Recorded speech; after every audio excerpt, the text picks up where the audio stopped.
Hello. I want to welcome everyone to Courageous Conversations. Just say, hey, no. This is where I get up on my soapbox and share something that is a social issue that affects me and every human being. I think we all need to put our card on the table and walk in someone else's shoes so we get to hear their side, feel their pain, know what they suffer. I want people to talk to their circle about social issues. How can you make change happen? With a loving spirit, Dr. Denise Baker-Inegbenebo, Ph.D. I never thought I would live to see this day. The promise of America, freedom, opportunity, government by the people, feels distant now. Today, my heart is heavy. The ground beneath us is shifting, the foundation cracking. We're at a crossroads, questioning how we arrived here. The America I believed in was a beacon of democracy, where every voice mattered. Now, that beacon flickers. Democracy is being challenged, replaced by something cold and frightening. We're witnessing a convicted felon lead a movement to unravel our republic. This isn't a political show. This is our reality. The sense of loss is deep, like a betrayal in the family. The cracks are visible. Division is growing, and trust is crumbling. This is about our identity, the values we pass to our children. Will we tell them democracy failed or that we fought to save it? Democracy isn't a fortress, it's a garden.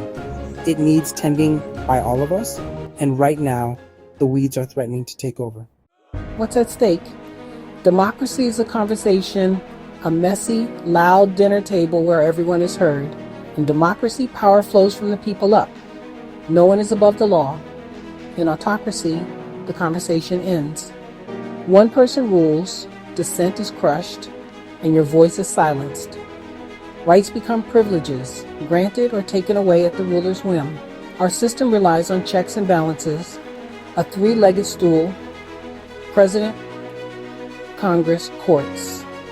Each branch keeps the others in check, preventing anyone from seizing too much power. In autocracy, that stool is kicked over. The autocrat controls lawmakers, courts, and the military. Freedoms we take for granted, speech, protest, love, worship, are no longer rights. They're subject to the ruler's will. This is the stark choice before us: a nation of laws and voices, or a nation of fear and silence. The difference is everything. Democracy is fragile, but it's ours to defend. The power to choose our future is still in our hands. We must not let it slip away. The stakes could not be higher. The time to act is now. This didn't happen overnight. It's been a slow creeping poison, norms eroded, institutions attacked. The free press was labeled the enemy, public servants vilified, truth twisted. Executive power expanded, the presidency treated like a monarchy. Attempts to punish rivals, reward loyalists, and undermine elections followed. The big lie convinced millions their votes didn't count, culminating in an insurrection. Voter suppression, threats to election workers, and loyalists installed in key positions continue the erosion. Each act chips away at our foundation. Each lie is a drop of poison. Now, the body politic is sick. The future isn't a mystery. There's a plan. Project 2025. It's a public, detailed blueprint to concentrate power in the president's hands.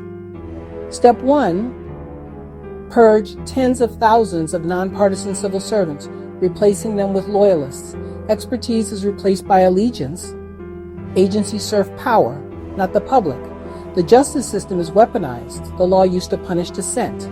Control of media and information is seized, silencing critical voices.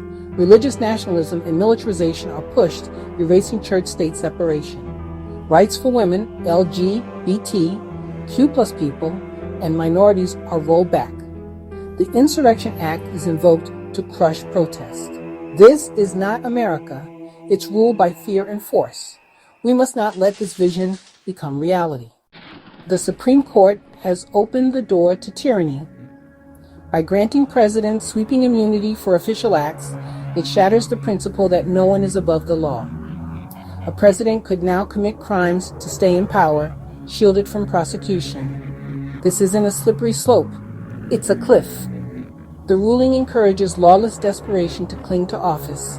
It invites a president to act with impunity, protected by the office. The threat of prosecution, the ultimate check, is wounded. The balance of power tilts dangerously toward the executive. The risk of American autocracy is now real and imminent. Our democracy's guardrails are failing. So what do? We act.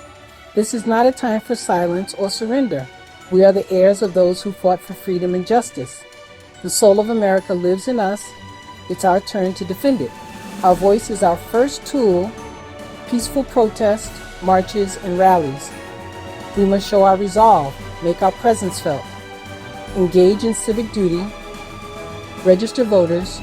Drive neighbors to the polls. Volunteer. Support truth-telling journalists. Run for local office.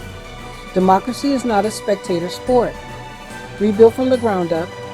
One conversation, one action, one vote at a time. It's overwhelming, but the story isn't over. We hold the pen to write the next chapter. This is our moment of truth. Stand together, fight for America's promise. The beacon of freedom must not go out on our watch. Let's get to work. So, what are your thoughts?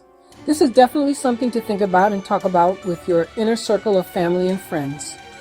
We have to take back our democracy and never let it slip away again. Welcome to America. Be well. Sharing is caring.